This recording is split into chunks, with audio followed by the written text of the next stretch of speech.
విశాఖపట్నంలో శ్రీ మేధావి కాలేజ్ విద్యార్థులకు టోకరా వేసింది. తరగతులు నిర్వహిస్తామని భారీ ఫీజులు వసూలు చేసిన యాజమాన్యం రాత్రికి రాత్రే బోర్డు తిప్పేసింది. దీంతో మోసపోయామని గ్రహించిన విద్యార్థులు తల్లిదండ్రులు భగ్గుమన్నారు. కాలేజ్ ఫర్నిచర్ను ధ్వంసం చేశారు.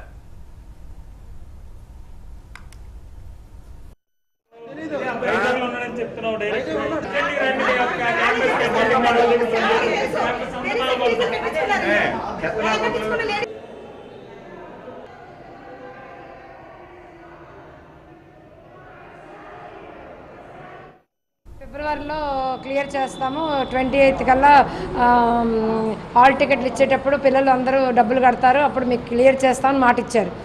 నెక్స్ట్ వాళ్ళు అది మాట తప్పారు. పిల్లలు ఎవరు కట్టలేదు, హాల్ టికెట్లు ఇష్యూ చేసేసారు, కానీ మాకు డబ్బులు రాలేదు. అది జూన్ అన్నారు. జూన్ 18కి డైరెక్టర్ వస్తారు, డైరెక్టర్ మీకు ఇస్తారన్నారు. డైరెక్టర్ రావడం జరిగింది, కాలేజీకి రాకుండా ఎక్కడో చుట్టుపక్కల ఉంటున్నారు. ఇప్పుడు మాకు ఈ డబ్బులు మాకు ఎలాగొస్తాయి, ఎవరు ఇప్పిస్తారు?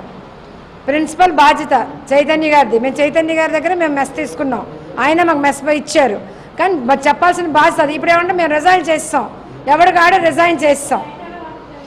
కాలేజ్ కూడా కాలేజీలో పిల్లలందరినీ ఇంకా వేరే కాలేజీ షిఫ్ట్ చేసేసారు. ఇక్కడ ఏదీ లేదు. ఇప్పుడు మా పరిస్థితి ఏంటి?